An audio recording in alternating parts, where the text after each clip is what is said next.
Hi everyone, and welcome to today's video on the topic of Sindarin, one of Tolkien's constructed languages. You can check a general introductory video to his languages here, and I also have an in-depth video on Quenya already, so if you're interested in learning both the Elven languages, well, you will soon have both.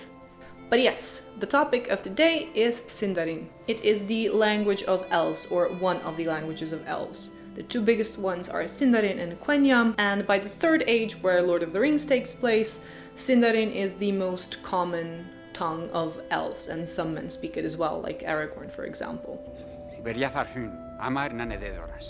But Quenya is reserved for more poetic uses. Imagine it as the equivalent of Latin. And exactly because Sindarin is more spoken, in Lord of the Rings we have a few more examples. I had one example sentence in Quenya, but in Sindarin we are going to check a few more examples in the end to make this a bit more engaging and not just dry theory. But first, we do have to cover a few basics of the language to understand it a little bit more.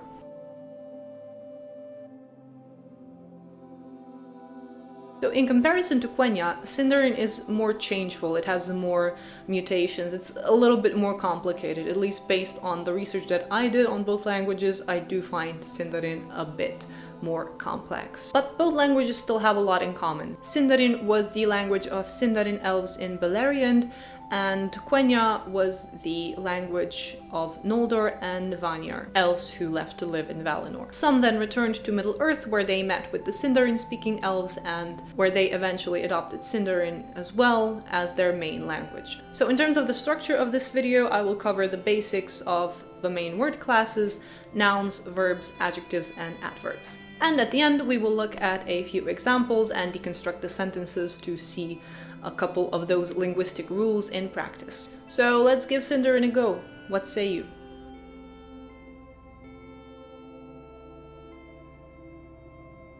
We begin with the article. English has the definite and indefinite article. A or an is an indefinite one, and the definite article. Sindarin has no indefinite article, but it does have the definite one, and that is I, just like Quenya. Adar, father, I adar, the father. However, if your noun is in plural, fathers, the I becomes in. Edair, fathers, in edair, the fathers. Sindarin nouns are, just like in English, divided into proper and common nouns. Common nouns are used to refer to people, animal, things in general, and proper nouns are used to refer to particular animal, creature, being. So in Sindarin, only the animated proper nouns for living beings, but not for things, they get a masculine or feminine ending, as you can see here. The archaic Sindarin had plural, dual, and, well, singular of course. But by the time of the War of the Ring, the Third Age of Middle-earth, dual became basically obsolete. As for the plural, it is generally formed by changing the word itself. That's why Sindarin can be quite complicated, because the word changes. You don't just add, a suffix to the word to change it into plural, like we have father, fathers, daughter, daughters. Usually it's the S ending in English. That's not the case in Sindarin, so it's kind of similar to English irregular plural, like mouse, mice. There is something called the class plural in Sindarin, and this is used for categories of beings or things. For example, to refer to all of hobbit kind. There are more details when it comes to class plural and plural in general, but if you want to learn more of those details and do more of a deep dive, I highly recommend the website that I'm using for this information, so you can find it in the description box below.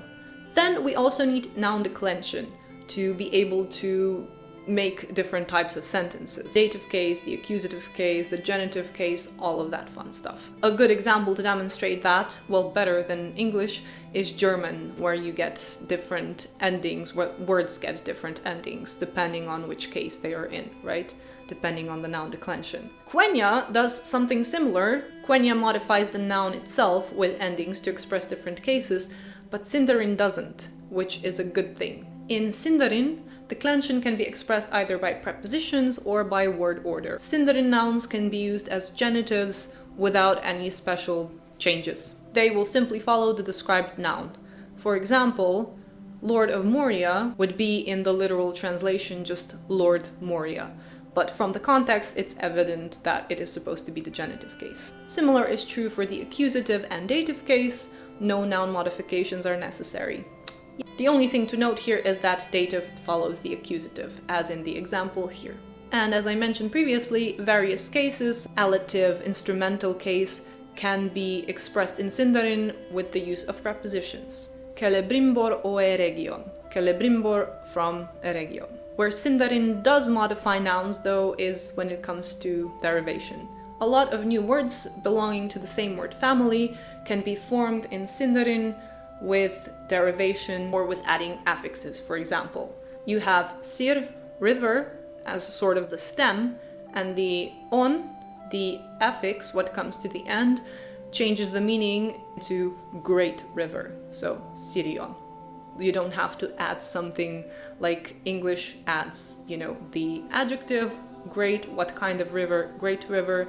Here you add an affix, which arguably makes it harder because you have to restructure the way you think about things, but hey, that's the fun of languages. As for Sindarin pronouns, you can look at the chart here, although they are said to be rather poorly understood and there is a lot of Neo-Sindarin things happening here, so Tolkien didn't really specify everything exactly, so a lot of guesswork or, figuring stuff out from the existing text had to happen. Otherwise, one noteworthy thing here is perhaps the informal versus formal you, so something along the lines of you versus thou, addressing someone you are close to versus your superior, like a lord or a king.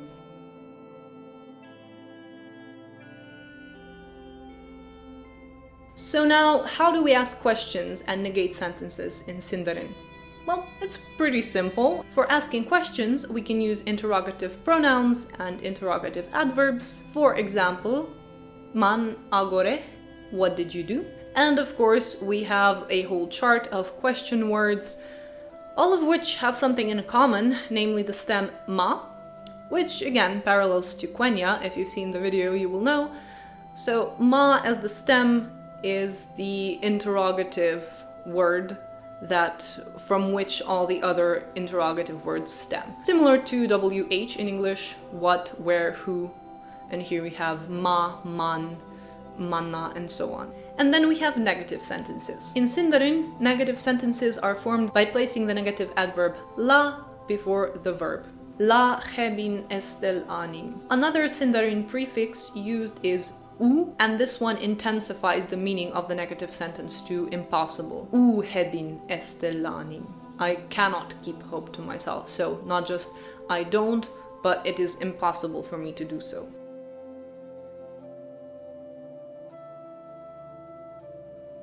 That brings us to adjectives.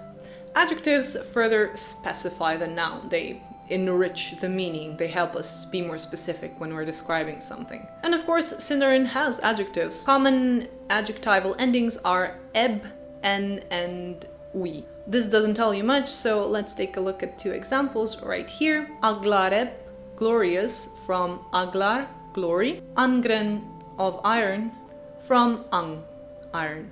Unlike English, however, the adjective in Sindarin usually comes after the noun. Adjectives also must agree with the noun in number. So if your noun is in plural, the adjective must also be in plural. Here is an example. I edhel belik, the elf is mighty. In edhil belik, the elves are mighty. Notice how the verb to be is omitted in this case. It doesn't have to be used in this context. In some ways, yes, and we'll get to an example later on, but usually it can be omitted. And just as we can compare things in English, Gimli is short, but Merry and Pippin are shorter. We can also compare things in Sindarin. The comparative is formed with the prefix an, kelek, swift, ankelek, swiftly. And the superlative is formed with the suffix wine. Kelek, swift, kelek wine, the swiftest.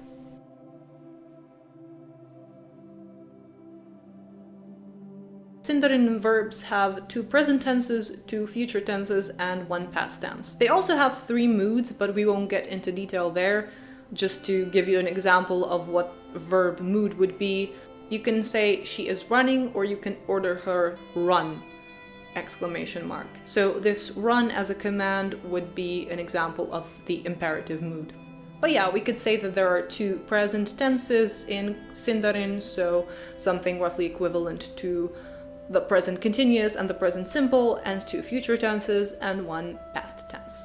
Again, we have a whole bunch of charts that might be interesting to you or not at all, and we can look at an example sentence here in different verb tenses. So notice how the verb itself in Sindarin changes pretty dramatically.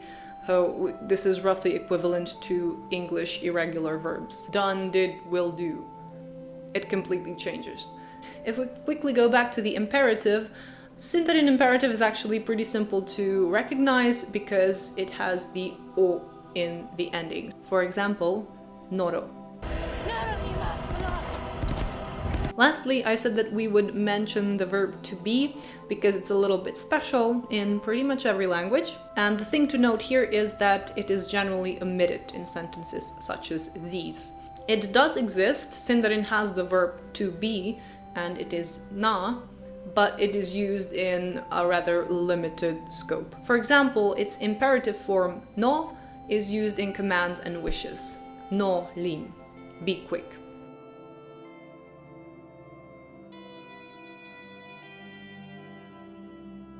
And now we finally get to our examples, the moment everyone's been waiting for. We will look at a couple of examples from Lord of the Rings that are spoken in Sindarin, and we will just pick them apart and look at each little word on its own and see if any of the aforementioned rules apply and how they do that.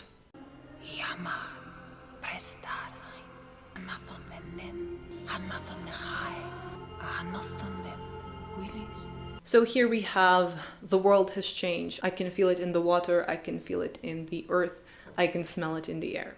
Pretty straightforward. I amar, the world. Remember the definitive article I for the. Prestarain, the verb to change has changed. And then we have the pronoun han, it.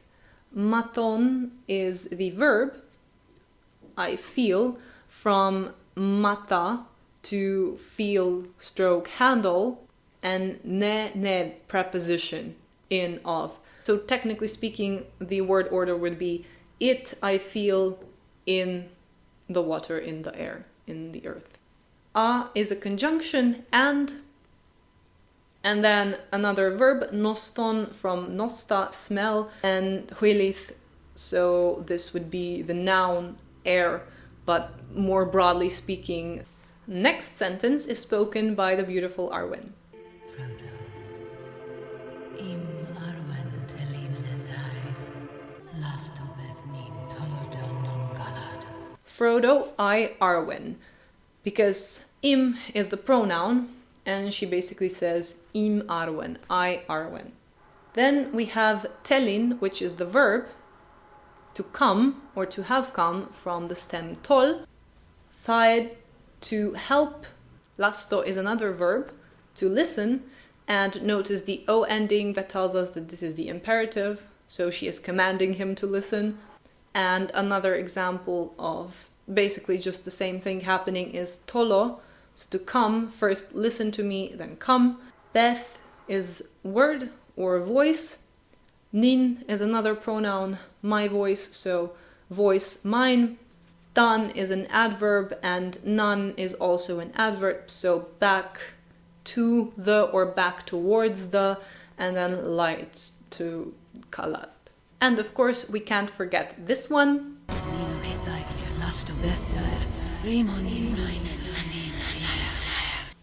So in the first line spoken by Galadriel, we had the word nen, meaning water, and here we have the plural, nin, waters. O Hitheglir, so from misty mountains. You can see here the preposition o. We have lasto, again imperative verb. Beth, again word. We remember this word, right? The word. And then daer, great, is the adjective, and just as the rule before that we mentioned, adjective comes after the noun in Sindarin. Rimo is to flow, verb in the imperative mood. In LoTR, the ring race. So again, capitalization because we have a noun.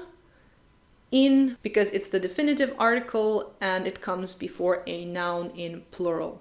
So in LoTR, the ring race. So yeah, that was a little bit of Sindarin for the day. I really hope that the examples made it a little bit more interesting and, you know, interactive, engaging. I do try to make these videos sort of fun because I know that otherwise the theory can be pretty dull and boring. So yeah, let me know in the comments if you know any other examples of Sindarin that you really like. In any case, yeah, I hope you enjoyed this video. Feel free to let me know if I forgot anything important or if I got anything wrong. That can happen, of course. But having done the research, I do find Quenya a bit more approachable. Sindarin seems a lot more abstract to me. And if I were to actually learn one of these languages, I think I would pick Quenya. Yeah, let me know what you would pick if you prefer Sindarin or Quenya. For the upcoming videos, I have a few sewing projects at the ready that I'm really excited about, a few historical, slightly historically themed stuff, but of course somewhere down the line I will tackle Quenya, so the script in which both Sindarin and Quenya are written. And all of you who have had enough of those pesky elves and prefer dwarves, I won't forget about Khuzdul. I will make a video on Khuzdul as well pretty soon. Until then, take care and I will see you soon.